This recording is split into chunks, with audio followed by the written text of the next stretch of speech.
Hey, now that you've been in a relationship for almost 2 years, putting your business out there, what's Oh, some thanks, Nick. what's some good relationship advice that you could give to our audience that you've learned in the past 2 years?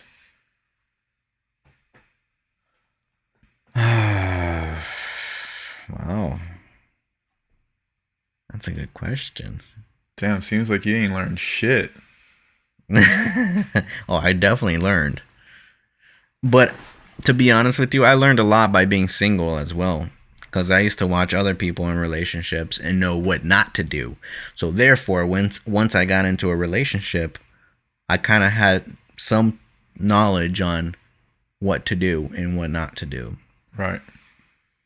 But I'm also learning that you shouldn't argue with a woman when she's mad. You just figured I that don't think out? it's the best. Your mom didn't teach you that? I mean, I didn't care about arguing with my mom or my sister when they're mad, but I think it's different when it's your significant other. What's another thing?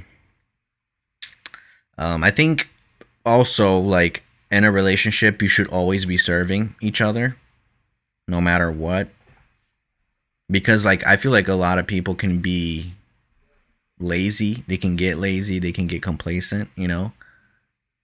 Like if you stop serving, because like in the beginning, think about how it is. Hmm. Like you're always doing your best to, you know, to how do you say conquistar? To attract, to conquer. Yeah, to attract, to not conquer. That sounds bad in English, but you're doing your best to attract that, that person. And if you like, once you get into that relationship with that person, like you shouldn't stop doing that. You should still keep trying to attract them every single day, no matter what. Because like it could get dull if you stop. It could get very dull. So I think you should always, always, always like act like as if you guys have been dating only for a month. Yeah. Like still make her laugh. Still do shit for her. Still cook for her. When the fuck did Like you ever everything cook for that your girl besides salmon? she doesn't even like salmon. I cook like eggs and stuff in the morning for her sometimes. I do it like sporadically, because if I do it every day, then she's gonna expect me to do it every day. But if I do it sporadically, it's more of like a surprise. So yeah, but I serve her, man. I do shit for her. I make her laugh, you know, and that's something that I can't stop because that's the way it is in a relationship, or else it's gonna get very fucking boring. And I feel like a lot of people, once they get that person that they wanted, they just stop trying, and that's not good. You should always keep trying. Yeah. No, for sure. Putting effort into a relationship is important. Doesn't matter how long you've been dating. And I feel like that's what marriage is as well. Like you should always serve each other. Like don't get lazy. Don't get complacent. I also Like think always get out of your way to do something for them. I also think relationships I also think in relationships you have to compromise a lot. Sometimes your partner has to Yeah. compromise for you, and other times you have to compromise for your partner. It's a big old compromise. I mean, you do it in the beginning, Right. right? Like you avoid doing certain stuff in the beginning because you might think it might turn them off or something. So why would you change that in the future? Why would you change that once you are in a relationship with that person? Yeah. It makes no sense. It's like you're false advertising yourself. Yeah.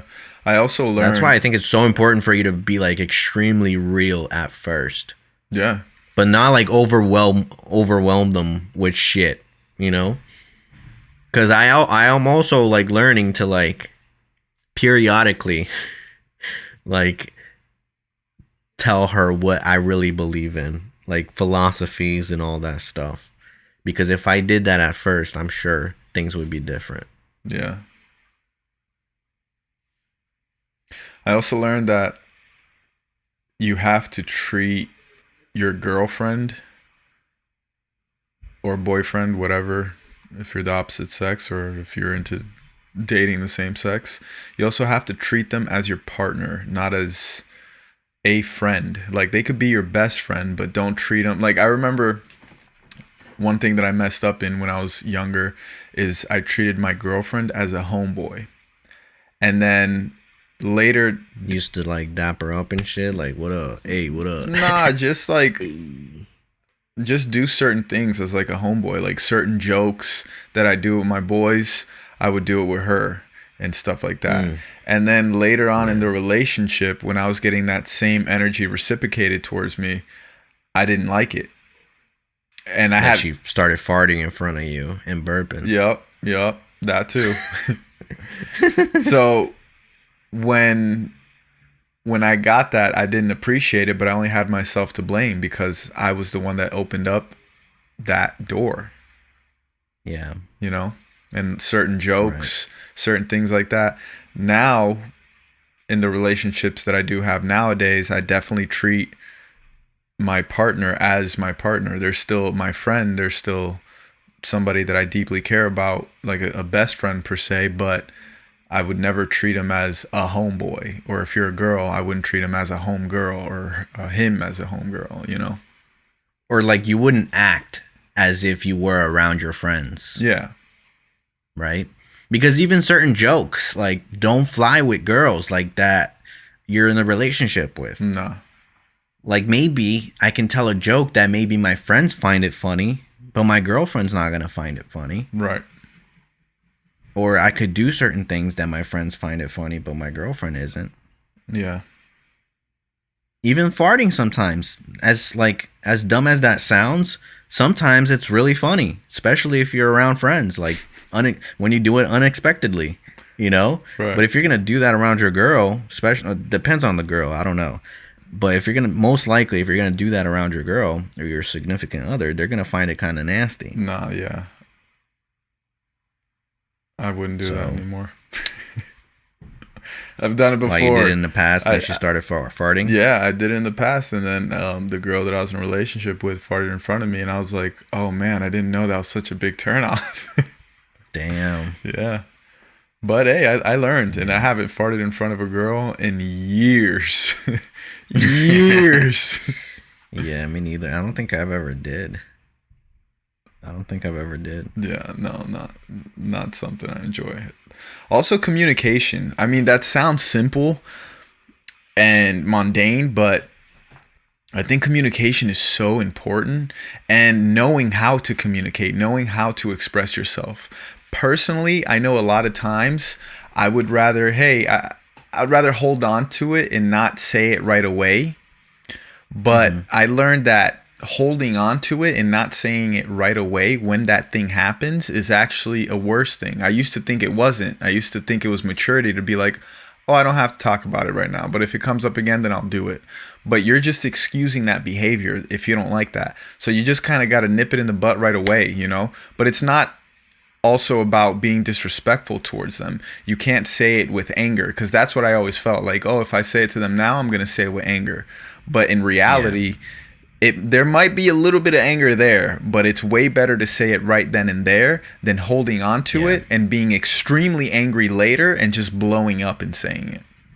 Yeah. Plus, and I feel like that's not just with relationships. That's like with friendships as well. Yeah, because for sometimes you have a friend do certain things, and you probably like disregard it or something at first, and then later on when they do it again, you fucking get all mad.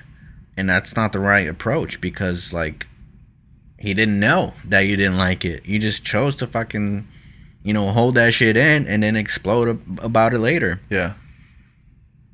That's for sure. Yeah. And also, when you say it later, you have to remember certain things, and you might not remember the exact details, so you're tripping on your own words. It's not a good look. You just got to do it right then and there. Like, oh, nope, I don't like this, and that. That's just what it is. But it's also knowing how to communicate address it that immediately. Yeah, and that's another thing too, is like how you address, because girls, bro, they can take your statement and completely misinterpret it just because of your tone of voice. For sure. So like knowing how to say certain things and how to communicate is such a fucking key. It's like, it's so important for you to like know how to communicate with the person without having them get triggered. Well, yeah, but it's also on you and the other person knowing how to be mature and knowing how to have that conversation, and on you on knowing how to control your temperament or knowing how to control the words that you say and communicate effectively. Yeah. I like how Joe Rogan be arguing with people. Like, he never shouts or raises his voice. He always keeps it very, like, steady with his voice. He keeps it like a normal ass volume. Yeah. I look up to him as far as that. And it's hard sometimes, especially when it's your significant other, because you get emotional. Yeah. And that can lead to you raising your voice. You know?